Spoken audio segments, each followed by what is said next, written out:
మనలో చాలామందిమి ఎక్కువ కాలం బ్రతకాలి అనుకుంటాం. ఎక్కువ సంవత్సరాలు ఆయు ప్రమాణాన్ని కలిగి ఉండాలి అనుకుంటాం. ఎక్కువ సంవత్సరాలు బ్రతకాలి అంటే మంచి ఆరోగ్యం కలిగి ఉండాలి. మంచి ఆరోగ్యం మనం కలిగి ఉండడానికి మంచి ఆహారపు అలవాట్లు కలిగి ఉండాలి.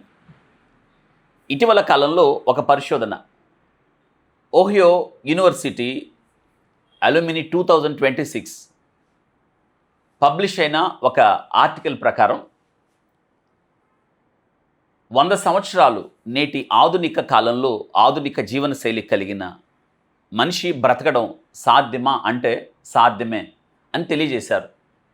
ఎలా సాధ్యం? వారు ప్రచురించిన ఆ ఆర్టికల్లో 10 అద్భుతమైన 100 సంవత్సరాలు బ్రతకడానికి evidence based tips to live to a healthy 100 అన్న ఆర్టికల్ పబ్లిష్ చేశారు. ప్రత్యేకంగా ఈ పరిశోధన వారు ఎలా చేశారంటే 89,739 మంది 100 సంవత్సరాలకు దగ్గరగా జీవిస్తున్న వారి జీవనశైలి మీద, వారి ఆహారపు అలవాట్ల మీద, వారు పాటిస్తున్న నియమావళి మీద పరిశోధన చేశారు. పరిశోధన చేస్తే దాదాపుగా 100 సంవత్సరాలకు బ్రతుకుతున్న ఈ ఆయు ప్రమాణము కలిగిన వారందరిలో కూడా ఒకలాంటి ఆరోగ్య నియమాలు, ఒకలాంటి జీవన సూత్రాలు, అందరిలో దాదాపుగా ఒకే రకమైన ఆరోగ్య నియమాలు కలిగి ఉన్నారు వాళ్ళు. ప్రత్యేకంగా బ్లూ జోన్స్ అంటే ప్రపంచంలో కొన్ని ప్రాంతాలు, చైనా, జపాన్, మన భారతదేశంలో కూడా ఇండియా, ఇటలీ, అమెరికా, ఒకే ప్రాంతంలో ఎక్కువ సంవత్సరాలు జీవించేవారు ఆ ప్రాంతాలను ఏమంటారంటే బ్లూ జోన్స్ అంటారు. ప్రపంచంలో ఏ ప్రాంతం వారైనా ఎక్కువ సంవత్సరాలు జీవించేవారు అందరిలో కూడా ఒకే ఆరోగ్య నియమాలు కలిగి ఉన్నారు. ఇదే ఆసక్తికరమైన విషయం.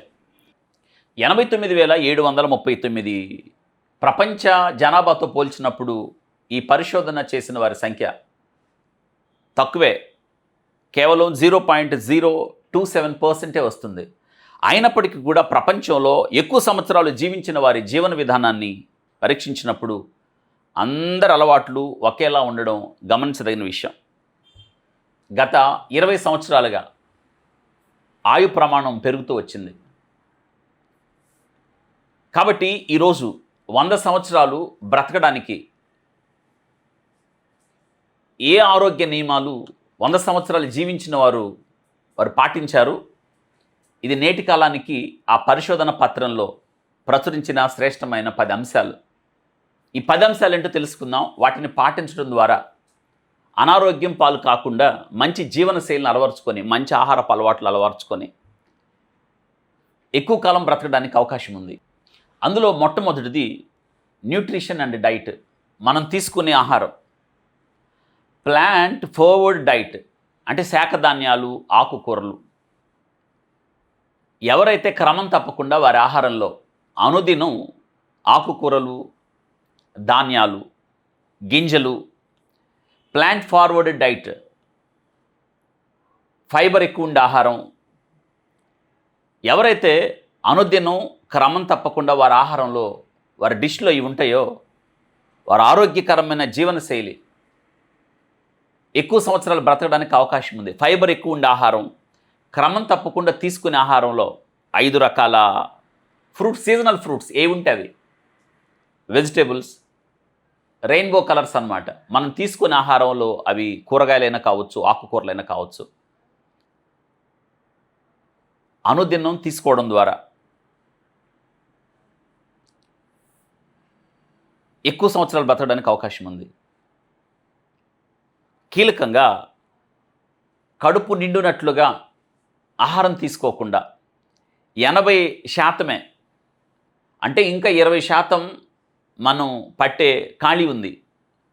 కానీ తీసుకోకుండా 80% మాత్రమే ఆహారం తీసుకుంటే, దీన్ని జపాన్ పరిభాషలో జపాన్ వారి అలవాటు ఒకినావెన్ ప్రాక్టీస్ ఆఫ్ హరాహచి బూ అంటారు దీన్ని.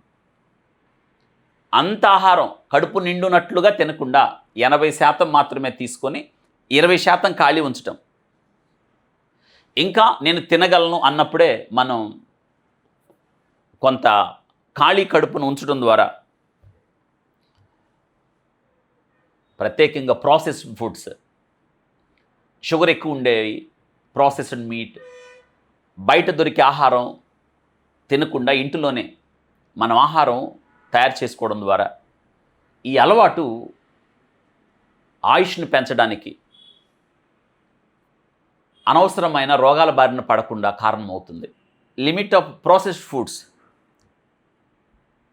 షుగర్ కంటెంట్ తగ్గించడం, షుగర్ యాడెడ్ ఫుడ్ ఏదైనా సరే తీసుకోకుండా ఉండడం, రిఫైన్డ్ గ్రెయిన్ తీసుకోకుండా ఉండడం, ప్రాసెస్డ్ మీట్ వీటికి దూరంగా ఉండడం ద్వారా, ఇంట్లోనే తయారు చేసిన ఆహార పదార్థాలు తీసుకోవడం ద్వారా మనం రోగాల బారిన పడకుండా మన ఆరోగ్యాన్ని కాపాడుకోవచ్చు. ఇది మొదటిది. ఇక రెండో అలవాటు స్టే హైడ్రేటెడ్,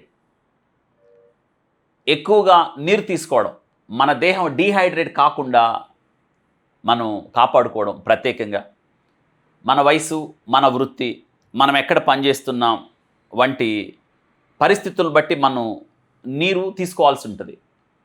2.5 నుంచి 3.5 లీటర్ వరకు నీరు ప్రతిరోజు తీసుకోవాలి. అవసరాన్ని బట్టి ఎక్కువ మోతాదులో నీరు తీసుకోవాల్సిన అవసరం ఉంటుంది. రోజంతా కూడా మనం శరీరం డీహైడ్రేట్ కాకుండా హైడ్రేట్గా ఉంచుకోవాలి.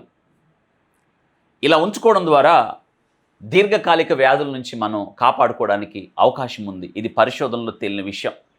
ఇక మూడోది ఫిజికల్ యాక్టివిటీ. ఒకే చోట కూర్చొని ఉండకుండా అనుదినం మనం సహజ సిద్ధంగా మన శరీరాన్ని కదిలించటం, డే న్యాచురల్ మూమెంట్స్.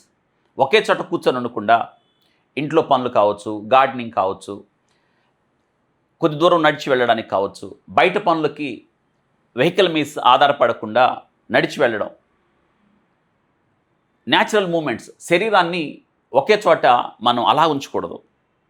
ప్రతి అరగంటకు ఒకసారి శరీరాన్ని కదిలించడం ద్వారా, ప్రత్యేకంగా బాడీలో exercise, physical activity, walking, jogging, swimming, aerobics exercise, muscle strengthening and stretching exercise చేయడం ద్వారా మనం అకాల రోగాల నుండి దేహాన్ని కాపాడుకోవచ్చు. ఆయుష్ను పెంచే శ్రేష్టమైన అలవాటు ఫిజికల్ యాక్టివిటీ. ఇక 4వ అలవాటు 7 నుండి 9 గంటలు నిద్ర. ఇది రాత్రికాలం దీర్ఘ నిద్ర అవ్వాలి. అంతరాయము కలగని నిద్రగా ఉండాలి. ఈ నిద్ర మన శరీరంలో కణాలు రిపేర్ అవ్వడానికి, బ్రెయిన్లో ఉన్న కణాలు తిరిగి ఉత్తేజం చెంది తర్వాత దీన్న బ్రెయిన్ చురుగ్గా పనిచేయడానికి, నిద్రలేమి బ్రెయిన్ కణాలను అనగా న్యూరాన్స్ను క్షీణింప చేస్తుంది. కాబట్టి క్రమమైన సమయానికి దీర్ఘ నిద్ర అవసరం. ఇక 5వ అలవాటు మెంటల్ అండ్ సోషల్ వెల్బీయింగ్. మానసికంగా, సామాజికమైన, ఆరోగ్యకరమైన సంబంధ బాంధవ్యాలు కలిగి ఉండడం.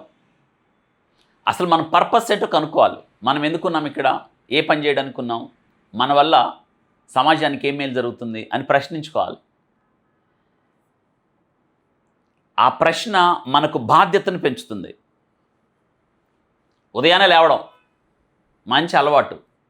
ఉదయాన్నే లేచి మనం ప్రకృతిని చూడడం, ప్రకృతితో మమేకం అవడం, ఉదయకాలపు వాతావరణాన్ని ఆస్వాదించడం, ఉదయకాలపు సూర్యోదయాన్ని చూడడం, ఉదయకాలపు ఆ సూర్యుని కిరణాల్లో మనం ఉండడం, తద్వారా ఉత్తేజం పొందడానికి అవకాశం ఉంటుంది. ఉదయకాలం లేచి పని ప్రారంభించడానికి ఇది జపాన్ వారి అలవాటు. దీన్ని ఇకిగాయ్ అంటారు దీన్ని. అందుకే జపాన్ వారు ఎక్కువ కాలం దీర్ఘాయుష్తో బ్రతకడానికి కారణం వారి అలవాట్లే, వారి జీవనశైలి. ఈ మారుతున్న పరిస్థితుల్లో, ఈ ఆధునిక కాలంలో పెరిగిపోతున్న ఒత్తిడి, పెరిగిపోతున్న బాధ్యతలు, రకరకాల ఒత్తిళ్లతో జీవితం ఛిద్రం అవుతుంది, శరీరంపై ఒత్తిడి పెరుగుతుంది. కాబట్టి మనం మానసికంగా ఆరోగ్యంగా ఉండాలి, సమాజంతో మంచి సంబంధ బాంధవ్యాలు కలిగి ఉండాలి, ప్రకృతితో మమేకం అవ్వాలి, ప్రకృతికి దూరంగా మనం బ్రతకూడదు. ఇక ఆరోది స్టే పాజిటివ్, ఆశావాదంతో అనగా నిరీక్షణతో బ్రతకాలి, నిరాశతో బ్రతకూడదు. మనం నిరాశలతో అనగా మనం పని చేసేటప్పుడు దాని నుంచి పాజిటివ్ తీసుకోండి, నెగిటివిటీ తీసుకోవద్దు. మంచి జరుగుతుంది, నేను చేయగలను, నేను సాధించగలను, నాకు మంచి జరుగుతుంది, నేను ఈ పని చేయడం ద్వారా, కష్టపడి పని చేయడం ద్వారా నేను మంచి ఫలితాన్ని పొందుతున్నా అని నమ్మకం మీకే కలగాలి. నెగిటివ్ థింకింగ్ వద్దు, పాజిటివ్. కల్టివేట్ ఆప్టిమిజం, దాన్ని మీరు డెవలప్ చేసుకోవాలి. నెంబర్ 7, న్యాచురల్ రిలేషన్షిప్స్, సంబంధ బాంధవ్యాలు, ఫ్యామిలీతో, బ్లడ్ రిలేషన్, ఫ్రెండ్స్, ఇరుగు పొరుగు వారితో సంబంధాలు కలిగి ఉండండి. పాత ఫ్రెండ్స్ని మీరు గుర్తుపెట్టుకోండి, వారితో మాట్లాడడానికి ప్రయత్నం చేయండి. మంచి కుటుంబ సంబంధ బాంధవ్యాలు మన ఆయుష్ని పెంచడానికి కారణమవుతాయి. ఒంటరితనంతో 4 గోడల మధ్య బ్రతికేవారు, వారు క్రమంగా వారి ఆరోగ్యం క్షీణించిపోతుంది. Major predictor of poor health అని చెప్పచ్చు వాళ్ళలో. కాబట్టి ఇతరులతో కలవండి, మాట్లాడండి. ప్రత్యేకంగా కుటుంబాన్ని నిర్లక్ష్యం చేయకండి, కుటుంబ సభ్యులు నిర్లక్ష్యం చేయకండి. మీరు పనిచేసే స్థలాల్లో కూడా ఒంటరి భావాన్ని పెంచుకోకండి, ప్రజలతో మమేకం అవ్వండి, వారికి కావాల్సిన సలహాలు ఇవ్వండి, చేతనైతే వారు అవసరతలో ఉన్నప్పుడు సహాయం చేయండి. ప్రత్యేకంగా మీరున్న పరిస్థితిని బట్టి ఏదో ఒక రీతిగా సమాజ సేవ చేయడానికి అవకాశం ఉంది. ఖచ్చితంగా మీరు ఆ పని చేయడం ద్వారా మీలో సంతృప్తి మిగులుతుంది, ఆనందం కలుగుతుంది, తృప్తి మిగులుతుంది. ఇది ఆయు ప్రమాణాన్ని పెంచుతుంది. నెంబర్ 8, మీ కుటుంబ చరిత్ర అనగా కుటుంబంలో ఎవరికైనా ఏమైనా వ్యాధులు ఉన్నాయా, గతంలో ఎవరు ఏ వ్యాధులతో ఉన్నారు, దీర్ఘకాలిక వ్యాధులతో ఎవరైనా చనిపోయారా అన్న చరిత్ర తెలుసుకోవడం మంచిది. ఎందుకంటే జన్యుపరంగా మనకు కూడా ఆ వ్యాధులు రావడానికి అవకాశం ఉంది. కాబట్టి ముందుగానే వంశపారంపర్యంగా వచ్చే వ్యాధులు ఒకవేళ ఉన్నట్లయితే ముందుగానే తెలుసుకోవడం ద్వారా, కుటుంబ చరిత్రను తెలుసుకోవడం ద్వారా మనకు ఆ వ్యాధి వచ్చే అవకాశం ఉందేమో ముందుగానే స్క్రీనింగ్ టెస్టింగ్స్ చేసుకోవడం ద్వారా ఆ వ్యాధి బారిన పడకముందే మనం కాపాడుకోవచ్చు కదా. కాబట్టి కుటుంబ చరిత్రను తెలుసుకోవడం చాలా అవసరం. ఇది 8వ విషయం. ఇక 9వది, వయసు పెరుగుతున్న కొలది మెదడులో వస్తున్న మార్పులు. సహజంగా వయసు పెరుగుతున్న కొలది మన మెదడులో మార్పులు వస్తాయి. కొద్దిగా జ్ఞాపక శక్తిని కోల్పోవడం జరుగుతుంది. వయసు పెరిగే కొద్ది, సంవత్సరాలు పెరిగే కొద్ది కొద్దిగా జ్ఞాపక శక్తి క్షీణించడం సహజమే. కానీ జ్ఞాపక శక్తి ఎక్కువగా కోల్పోతూ ఉంటాయి. ఖచ్చితంగా మన మెదడులో ఏదో మార్పులు జరుగుతున్నాయి. కాబట్టి ఈ యొక్క జ్ఞాపక శక్తి కోల్పోవడం రోజు రోజుకు పెరుగుతూ ఉంటే ఖచ్చితంగా మనం డాక్టర్ని సంప్రదించాలి, తగిన చికిత్స చేసుకోవాలి. ఇక 10వది, రెగ్యులర్ చెకప్స్. వయసు పెరుగుతున్న కొలది మనం క్రమం తప్పకుండా నియమిత సమయంలో మనం డాక్టర్ నిర్దేశించిన ప్రకారం కొన్ని పరీక్షలు మనం చేయించుకున్నట్టు ద్వారా ఒక వ్యాధి బారిన పడకముందే ప్రారంభంలోనే ప్రారంభ లక్షణాలు ఉన్నప్పుడే మనం తెలుసుకొని చికిత్స తీసుకున్నట్టు ద్వారా మనం ఆ వ్యాధి బారిన పడకుండా, దీర్ఘకాలికంగా ఆ రోగం బారిన మనం పడకుండా మనల్ని మనం కాపాడుకోవడానికి అవకాశం ఉంటుంది. కాబట్టి ఈ 10 అలవాట్లు మనం చేయగలిగితే 100 సంవత్సరాలు బ్రతకడానికి ఏ విధమైన ఆటంకం లేదు అని ఆ పరిశోధన తెలియజేస్తుంది. ఇవన్నీ తేలికే కదా. ప్రతి ఒక్కరూ కూడా ఖచ్చితంగా అలవర్చుకోవాల్సిన ఇవి అలవాట్లు. వీటిని మనం నేర్చుకునడం ద్వారా, ఆచరణలో పెట్టడం ద్వారా మంచి జీవనశైలిని అలవరుచుకుంటాం, మంచి ఆహారపు అలవాట్లు నేర్చుకుంటాం.